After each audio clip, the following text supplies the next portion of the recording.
What's going on? It's your boy DameSmiff, and today we're going to talk about structure and why it's important. And so today, if you are a enjoyer of music, you love music, and you're a musician, and you want to have conversations like this more often, make sure you like, share, and subscribe because we will be having these conversations almost daily. But essentially, what we're talking about today is structure.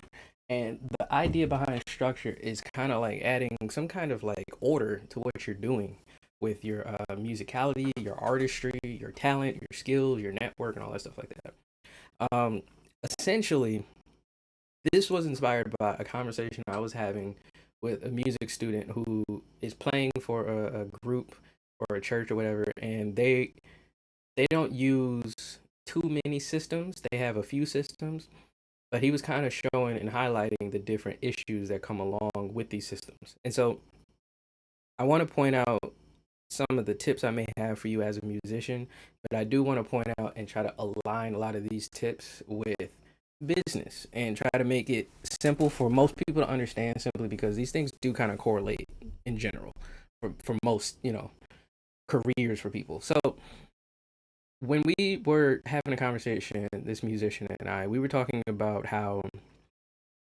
picking certain songs for your set list for the performance that's coming up can be kind of flighty and erratic and chaotic in some groups.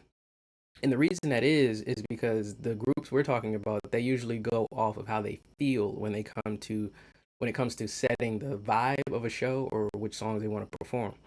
Now, there's not really an issue with that unless you have business to do. So, what do I mean by that? That means that whenever you have a group of people that need to know the order of something, that order needs to be consistent or communicated clearly. And it has to be able to be performed and executed properly when there are changes or if anything is communicated to change. So, how do you make sure that happens? Well, the reason you have to make sure that happens is because in music, we want accuracy. We want to make sure, like, if any business, we want to make sure the transaction goes smoothly. Meaning, if we want to play our instrument, we want the notes to come out right. So when you hear it, you have a great time and pay us our money, right? And so what tends to happen, at least what I see with younger groups and bands and things like that, they think that they can think their way through a performance, and that's not true. You can't. Map it out from point A to point B and know what each step is. Now, the key thing that you have to understand is it could be stressful, it could be tedious, it could be annoying, it could be all of that, but that's business. It's just like counting the cash register. Like, you got to count it all. And so, what we started to discuss was like our experiences working under different levels of leadership and things like that. And what we noticed was when it came to like chaotic events and things like that, or like maybe performances that didn't go smoothly, it came to situations like this where the communication between what's going to happen was not clear or it wasn't constant. So that way we could know what's coming up and prepare to be able to perform. And so I started to kind of give them tips on what I knew worked and what I knew worked for at least my group. And so what I applied was making sure there was a level of education that we all can meet.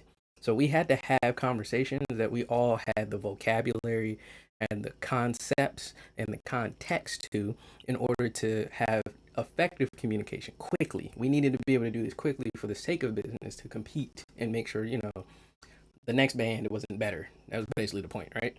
And so what I mean by that is when it comes to music, we have to understand sections of songs.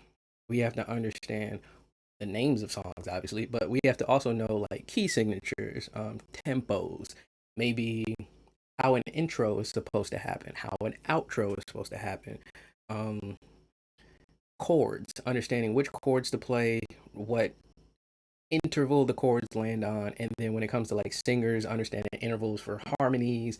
When it comes to drummers, knowing which tempo, like I said earlier, tempos to set, or maybe whether or not they're going to have a solo or lead or have to, improvise in certain areas.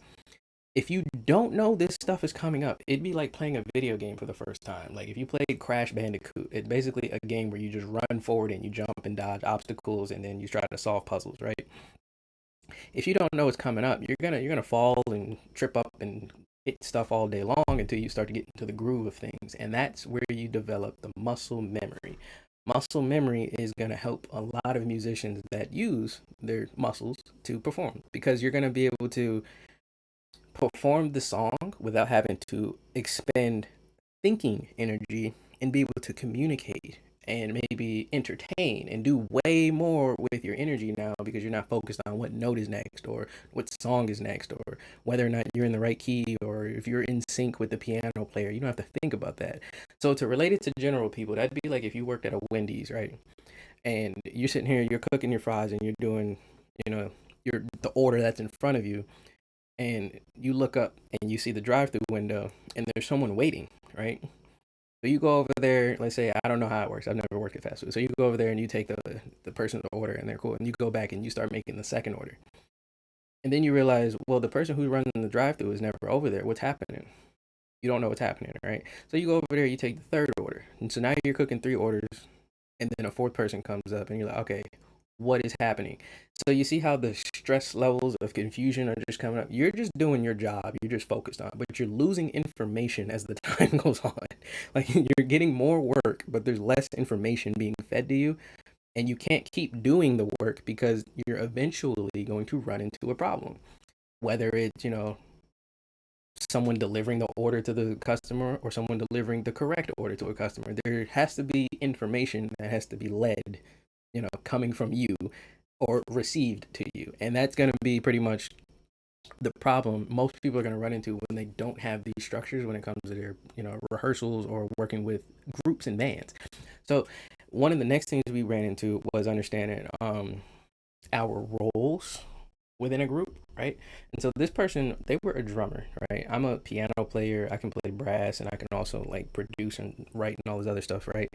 Look, that's cool and cute and all, but the point we were trying to get to was that we have to really be settled, comfortable, and very, very confident in whichever role we set for the group. So, for example, as a drummer, you got to keep time. Oftentimes, you do keep the dynamics of the, or a majority of the dynamics for a song. So, if the drummer's loud, pretty much the song is loud. If the drummer's quiet, then everybody else could be loud over the drums. So, there's a lot of control that comes from being the drummer of a band. And I was explaining to them that if you're a drummer and you're equipped with more information than everybody in the band, that makes you even more deadly as a drummer.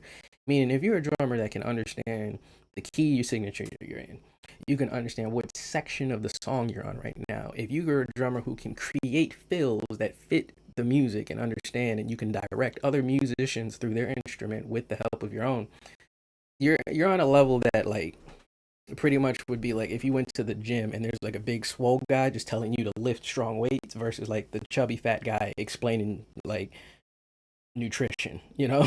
So you got to kind of like eat the meat and spit out the bones with your role, but you have to be confident in the fact that you have a perspective outside of yourself that you have to be aware of. Meaning, if you're a drummer, you have to be aware of what the piano player hears from you. And as a drummer, you also have to be aware of what the bass player is playing. So you have to be aware of what you hear from him or her. And so if you're not aware of that and you're only worried about, well, what song are we in? Or what song is next?